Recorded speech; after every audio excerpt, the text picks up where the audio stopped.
तो सर नमस्कार। ये आप दिल्ली हेडक्वार्टर से आए हैं।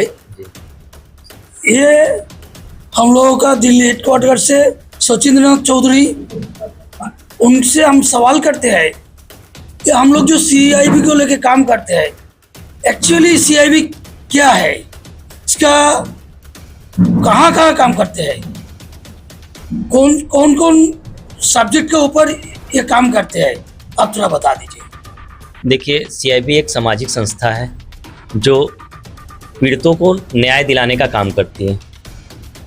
जैसे दहेज उत्पीड़न, बाल श्रम, अपराध में ऐसा होता है जिसमें वो पुलिस से पीड़ित होता है, पुलिस उसकी मदद नहीं करती या गलत कंप्लेन हो जाते हैं, हम उसके लिए मदद करते हैं। संस्था का बेस उद्देश्य यही है, सामाजिक सरोकार से रिलेटेड हम लोग हैं। जैसे अनाथ आश्रम, वृद्धाश्रम, मेला के दौरान हम लोग सामाजिक रूप से जो भी सहयोग कर सकते हैं प्रशासन के साथ, वो काम हम करते हैं, हमारी संस्था करती है। अच्छा, अगला सवाल, सब कुछ होते हुए भी पुलिस क्यों सबको परेशान करते हैं? ये फेक है, ये आई कार्ड को फेक देते हैं, मान नहीं रहा है, क्योंकि ये प्राइवेट संस्था है, इसको हम नहीं देखते हैं, नहीं मानना चाहते हैं, क्यों ऐसा हो रहा है? देखिए, संस्था रजिस्टर्ड है भारत सरकार द्वारा, और सबको जानकारी अगर नहीं है तो उनको जानकारी का अभाव होगा कि हो सकता है वो कह दे कि हम फेक हैं।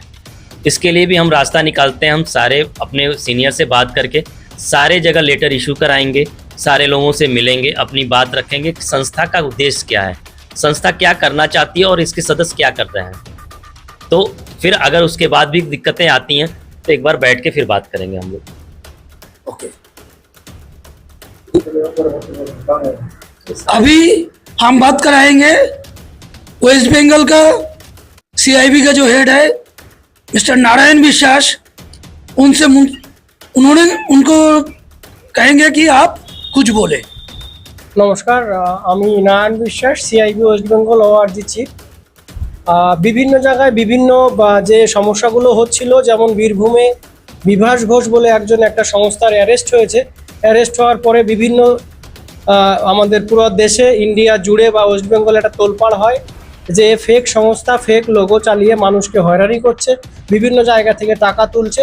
তা বিভাস ঘোষের জন্য আমাদেরও একটা বদনাম ছড়ছে, বিভিন্ন জায়গায় বদনাম ছড়াচ্ছে। যেহেতু কোনো একটা গ্রামে কেউ চুরি করলে বলে ওই গ্রামের সবাই চোর, সেই জন্য আমরা বিভিন্ন রকম মানে সমস্যার সম্মুখীন হচ্ছি। থানা আমাদেরকে বিভিন্নভাবে, পুলিশ প্রশাসন আমাদেরকে হ্যারাসমেন্ট করছে যে আমরা ফেক বা আমরা অরিজিনাল না, বা আমরা মানুষকে ঠকাচ্ছি।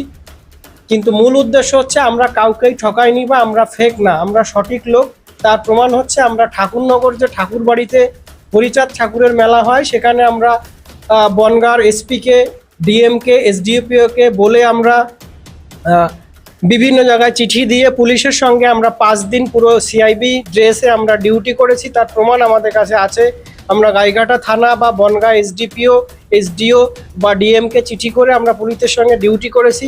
আমাদের মূল উদ্দেশ্য হলো পুলিশকে সাহায্য করা এবং অসহায় মানুষের পাশে দাঁড়ানো, এটাই আমাদের মূল উদ্দেশ্য। কিন্তু যেহেতু আমাদেরকে ফেক বলা হচ্ছে বা বিভিন্নভাবে আমাদেরকে পুলিশ প্রশাসন হ্যারাসমেন্ট করছে বা আমাদের কাছে অনেক প্রশ্ন জানতে চাচ্ছে, তার জন্য আমরা দিল্লি হেডকোয়ার্টারে আমি বিশেষভাবে আমার পার্সোনাল বৈঠক করে লিগ্যাল অ্যাডভাইজারকে নিয়ে আমরা দিল্লি কমপ্লেন করি।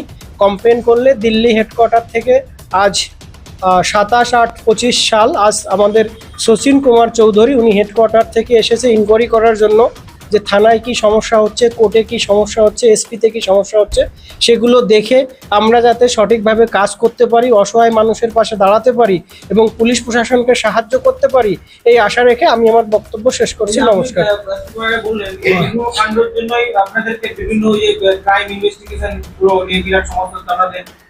যারা প্রতিনিধি আছে বা যারা কাজ করছে, তার জন্য কি আপনি দিল্লিতে হেডকোয়ার্টার জানিয়ে কি হলো, কি বললেন? হেডকোয়ার্টার থেকে আজকে আমাদের শচীনজি এসছে, উনি এসে পুরো ঘটনাটা দেখছে এবং সামনে 6 তারিখে উনি আবার আসবে, এসে ডিএম, এসপি, এসএসপি বিভিন্ন জায়গায় আমাদের যে সঠিক পদক্ষেপ আছে, যেটা আর কি সিস্টেম আছে, সেই সিস্টেমে আমরা চিঠি পোস্ট করব বা মেইল করব তাদেরকে যে আমরা সঠিকভাবে কাজ করছি, আমাদেরকে আপনাদের পাশে থাকার সুযোগ দিন।